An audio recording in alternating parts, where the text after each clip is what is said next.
오늘 성경 말씀은 창세기 2장 16절에서 17절입니다. 성경에 보면 하나님께서 인간과 맺은 언약들이 있습니다. 하나님은 당신이 정하신 때에 인간과 언약을 맺으셨습니다. 이 시간 구약 때 하나님께서 당신의 백성들과 맺은 언약들 중에 아담과 맺은 언약, 노아와 맺은 언약, 아브라함과 맺은 언약에 대해 알아보겠습니다. 태초에 하나님은 천지를 창조하셨습니다. 하나님은 하늘과 땅을 창조하시고 빛과 어둠을 만드셨습니다.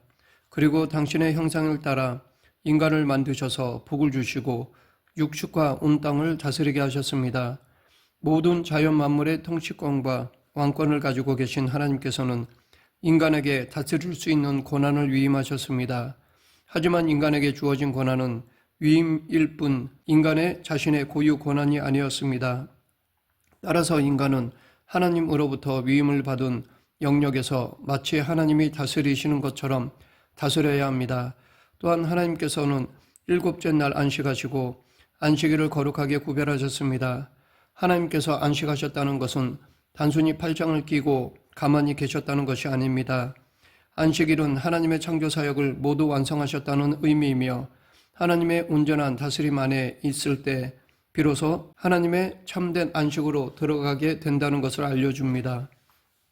이것이 우리에게 주어진 안식의 삶입니다. 이렇게 하나님의 안식 안에 거하는 것, 하나님의 다스림 안에 있는 것이 바로 거룩입니다.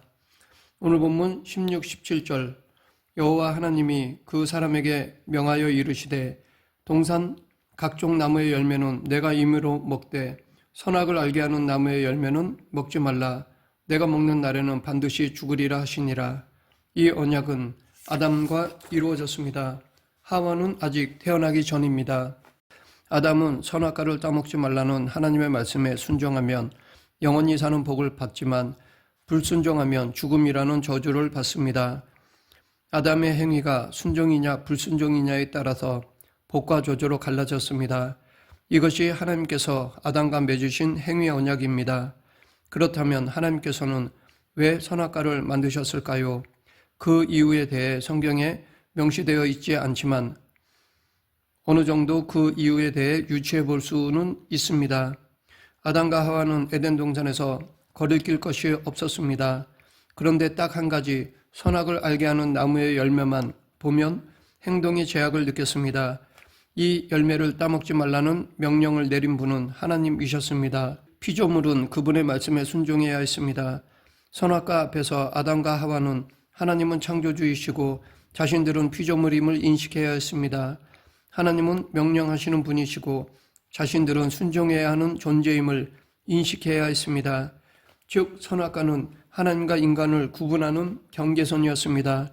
그래서 선악과 앞에 설 때마다 아담은 이 사실을 기억했습니다.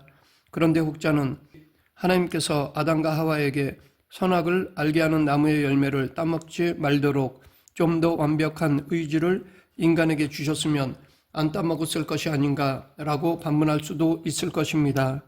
즉 하나님께서 인간을 불완전하게 만드셨기 때문에 그들이 불순종했다고 하며 죄의 책임을 하나님께 돌립니다.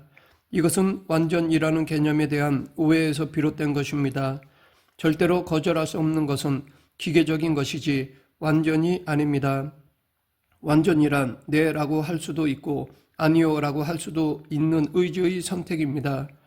그러하기에 자율적 마음 없이 표현하는 사랑에서는 기쁨을 느낄 수 없습니다.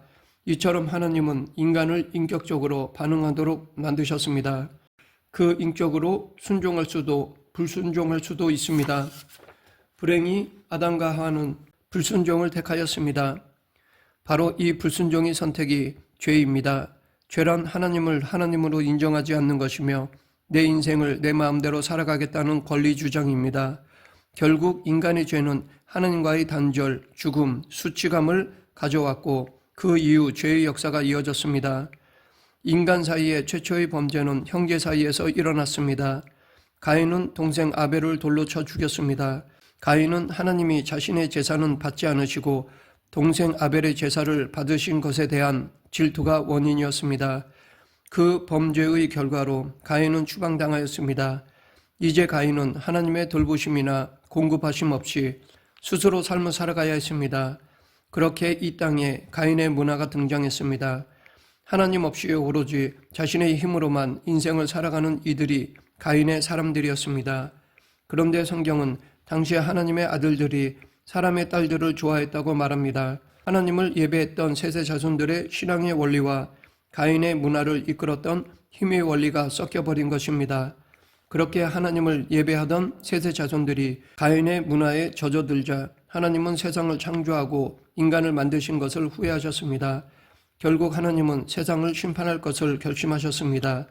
마침내 홍수를 내리신 후 노아의 가정만 구원하셨습니다. 이때 하나님께서 창세기에서 아담과 하와에게 맺었던 그 언약을 다시 노아와 맺으셨습니다. 그것이 창세기 8장 17절입니다. 너와 함께한 모든 혈육 있는 생물 곧 새와 가축과 땅에 기는 모든 것을 다 이끌어내라. 이것들이 땅에서 생육하고 땅에서 번성하리라. 그러나 그 이후 가인의 문화를 계승한 니므롯 문화는 바벨탑을 쌓기 시작했습니다. 그들은 바벨탑을 쌓아놓은 곳에서 살며 흩어지지 않고 힘을 모으려 하였습니다. 이는 땅에 생육하고 번성하라는 하나님 말씀을 정면으로 대항하는 행동이었습니다. 그들은 정복하고 번성해야 하는 미지의 땅이 두려웠는지 모릅니다.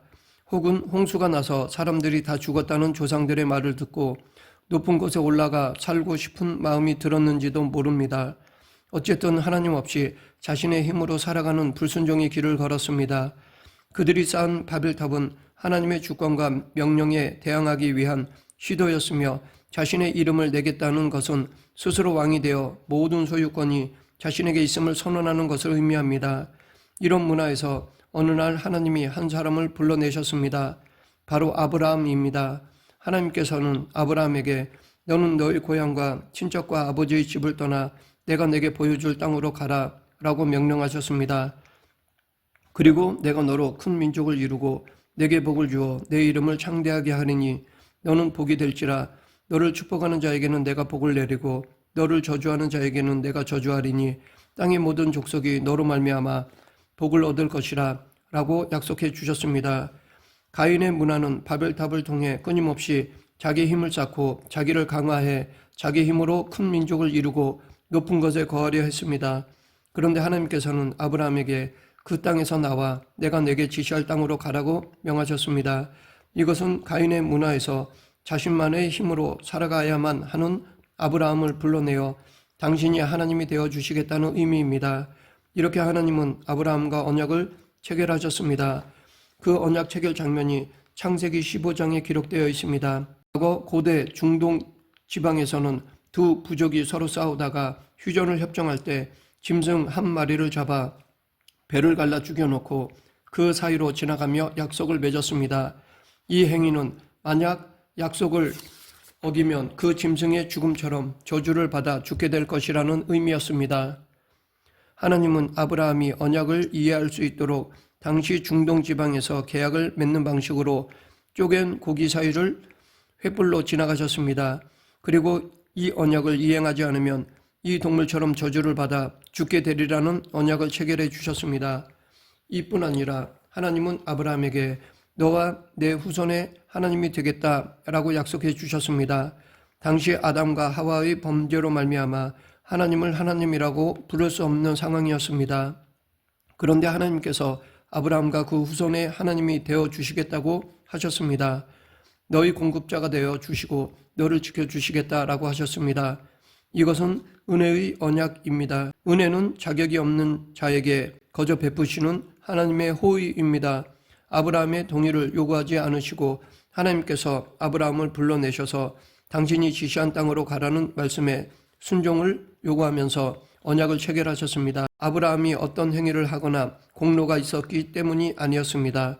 아무 조건도 갖추지 않았지만 일방적으로 하나님께서 가나안 땅을 주어 영원한 기업이 되게 하고 그들에게 하나님이 되어 주시겠다고 하셨습니다. 아브라함은 이 언약을 믿고 하나님을 쫓아갔습니다. 아브라함을 믿음의 조상이라고 하는 까닭이 여기에 있습니다. 가인의 문화를 잇는 바벨 공동체에서 하나님을 쫓았던 아브라함이기에 우리는 그를 믿음의 조상이라고 일컫습니다. 또한 하나님은 아브라함을 복의 근원으로 삼겠다고 하셨습니다. 그 약속을 창세기 22장 17, 18절에서 다시 강조하셨습니다. 아브라함 자신이 복동이가 아니라 아브라함의 씨로 말미암아 천하 만민이 복을 얻는다고 하셨습니다. 하나님은 아브라함뿐만 아니라 그의 후손들과 영원한 언약을 맺으셨습니다. 그러면 이 아브라함의 후손들은 누구일까요? 바로 우리들입니다. 영적으로 우리는 믿음의 후손 이스라엘 백성들입니다. 하나님께서 아브라함의 후손과도 맺으신 이 언약에 지금 우리도 동참하게 되었습니다. 그런데 하나님은 이 언약의 요구사항으로 할례를 받으라고 하셨습니다. 본래 언약이라는 단어는 자르다, 쪼개다, 찢다 라는 뜻이 내포되어 있습니다. 아브라함과의 언약 체결 과정에서도 살을 자르는 행위, 즉 내 살의 한 부분이 쪼개지는 것을 통해 하나님과 언약을 체결하였습니다. 이렇게 내 몸에 하나님과의 언약의 표징을 새기는 것이 바로 할례입니다. 고대 중동 지방에서 남자의 생식기는 자손의 번성을 의미했습니다. 농경과 유목 생활에서 자손이 많다는 것은 노동력, 즉 힘을 상징했습니다. 따라서 당시 사회에서 남근은 힘의 원천으로 여겨지며 신격화되었습니다. 바로 그곳에서 하나님은 언약의 표징으로 할례를 요구하신 것입니다. 이것은 생명의 원천과 인간의 힘의 기원이 바로 하나님께 있다는 것을 상기시키는 명령이었던 것입니다. 그런데 아브라함의 씨로 말미암아 천하 만민이 복을 얻으리라 하신 언약을 보존하기 위해 하나님은 당시 강대국이던 애굽을 이용하셨습니다. 이때 하나님은 요셉을 사용하셨습니다. 여기에 중요한 하나님의 원리가 담겨 있습니다. 요셉이 이스라엘을 보존하겠다는 꿈을 꾼 것이 아니라 하나님이 요셉을 사용하신 것입니다. 요셉은 상인들에게 자신을 노예로 팔아버리는 비정한 형들이 원망스러웠을 것입니다. 애굽에서의 삶은 역경의 연속이었을 것입니다. 언제 죽을지 모르는 비참한 노예의 삶을 살면서 오직 생존만이 그의 관심사였을 뿐 꿈 따위는 생각할 여력이 없었을 것입니다. 요셉은 꿈을 가졌기 때문이 아니라 하나님이 함께 하셔서 요셉이 노예생활 가운데 형통케 된 것입니다. 그런데 애국과 같은 왕정 국가에서 히브리 사람 요셉이 총리가 된다는 것은 정말 있을 수 없는 일이었습니다. 여기에는 아주 재미있는 역사적 사실이 숨어 있습니다. 그것은 당시 바로 왕이 순수한 애굽 혈통 사람이 아니었다는 것입니다. 그에게는 다른 나라 피가 섞여 있었습니다. 왕이 다른 혈통이 섞인 사람이었기 때문에 히브리 사람 요셉을 총리로 세우는 일은 문제가 되지 않았습니다. 진짜 문제는 요셉이 죽은 다음이었습니다. 모세의 때에 바로 왕은 요셉을 알지 못했습니다. 모세는 죽어서 길러지긴 하였지만 어쨌든 바로의 혈통인 공주의 아들로서 자라난 왕자였습니다. 그러했기에 그래도 모세가 명색이 애굽의 왕자인데 한 사람을 쳐 죽였다고 해서 왕자가 도망가는 것은 있을 수 없는 일이었습니다. 하지만 당시 모세 때의 바로 왕은 순수 애굽 혈통이었고 순수 애굽 혈통을 매우 중시했습니다. 그런 상황에서 모세가 애굽 사람을 죽였으니 결정적인 실수일 수밖에 없습니다. 그 사건을 통해 모세는 자기가 순수 애굽 혈통이 아님을 드러냈습니다. 안 그래도 눈에 가시 갔던 왕자였는데 그런 일을 저질렀으니 자신을 죽일 빌미를 내어준 꼴이 된 것입니다. 그래서 모세는 도망을 갈 수밖에 없었던 것입니다.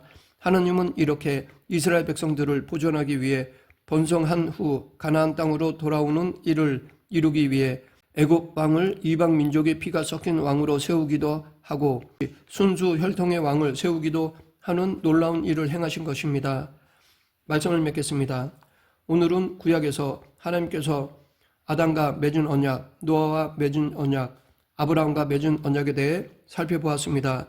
이 언약들을 통해 우리는 하나님께서 당신의 구속사에 대한 계획을 보여주시고 계심을 알 수 있습니다. 우리는 하나님이 맺어주신 이 언약들을 통해 더 신실한 신앙의 삶을 살아야 할 것입니다. 앞으로 이루어 주실 언약을 마음에 품고 하나님에 대한 믿음과 신뢰를 잃지 않는 저와 여러분이 되길 간절히 축원합니다. 기도하겠습니다.